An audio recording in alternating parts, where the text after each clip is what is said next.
আশা করি সবাই ভালো আছেন। আজকে আপনাদের দেখাবো চাইনিজ ভাষা কতটা সহজ। একদম অনেক সহজ একটা ভাষা চাইনিজ। কিছু সমস্যা আছে, কিছু নতুন করে শিখতে হবে, কিন্তু ভাষাটা স্ট্রাকচার অনেক সহজ। আজকে আমরা তিনটা শিখবো।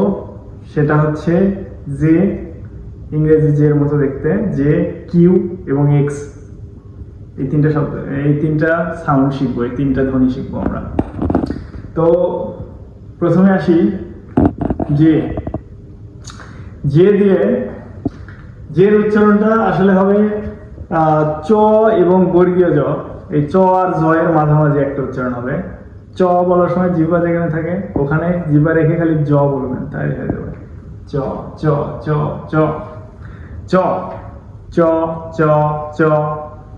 ওকে, এই চ দিয়ে আমরা একটা শব্দ শিখি, সেটা হচ্ছে জের সাথে আই লাগিয়ে দিই, তাহলে চি চি চি চি। চি মানে হচ্ছে মুরগি, বা কি বলে ভালো বাংলা তো মুরগি না, মুরগি। চি মানে হচ্ছে মুরগি, চিকেন। চি চি।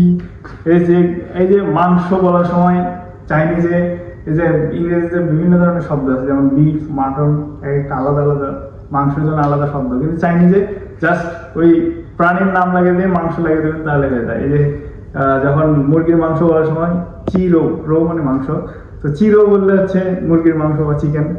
তারপরে হচ্ছে ইয়াং মানে হচ্ছে ভেড়া বা ছাগল, ইয়াং রো মানে হচ্ছে ভেড়া বা ছাগলের মাংস। তারপর নিউ মানে হচ্ছে গরুর মাংস, নিউ রো।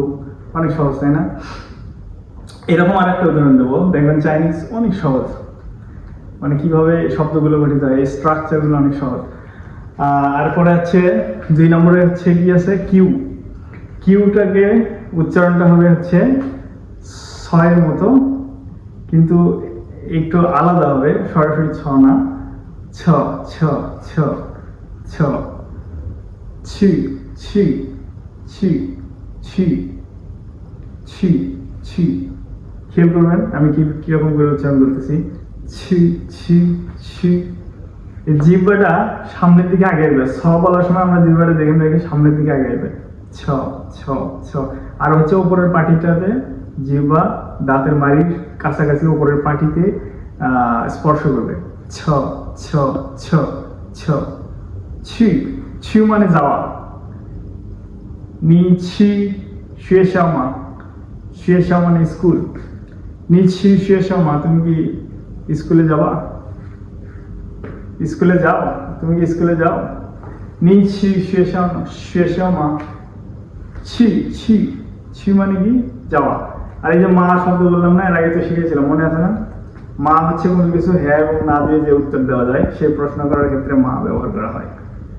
তুমি কি এটা করতেছো, এটা এটা এটা, এই হ্যাঁ বা না দিয়ে যে উত্তর দেওয়া যায়, মা দিয়ে প্রশ্ন করা যায়। ওকে, তাহলে এরপরে আসি হচ্ছে এক্স।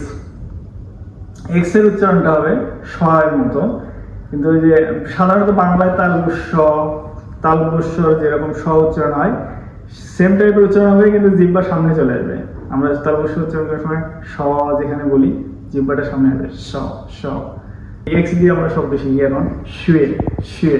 শুয়ে মানে হচ্ছে পড়াশোনা করা, শুয়ে শাও, শুয়ে শি। শুয়ে শাও মানে স্কুল, শুয়ে শি মানে পড়া, বা শুয়ে মানে পড়া হয়, শুয়ে শি বা শুয়ে মানে হচ্ছে পড়াশোনা করা।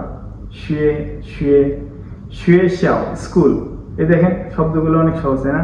আবার শ্যাও মানে হচ্ছে ছোট, এই এক্স দিয়ে হবে, এক্স আই এ ও, শ্যাও মানে কি ছোট।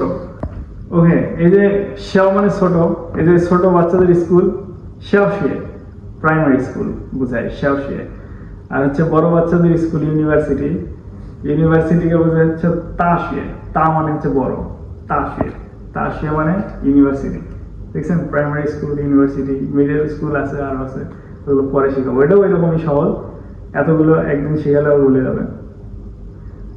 ট্রুম এটার উচ্চারণটা আলাদা, এগুলো এখনো শেখাইনি, ওগুলো অন্য একদিন শেখাবো।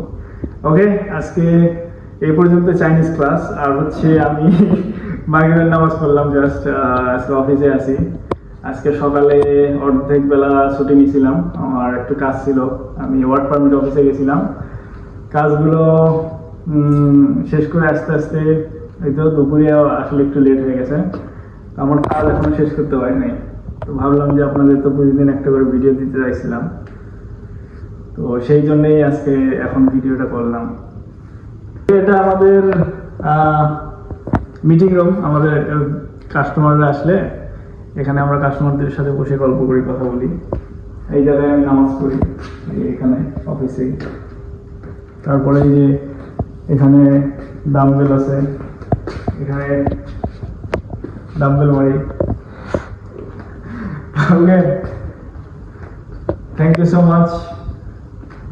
আবার কাল আবার দেখা হবে। আল্লাহ হাফিজ।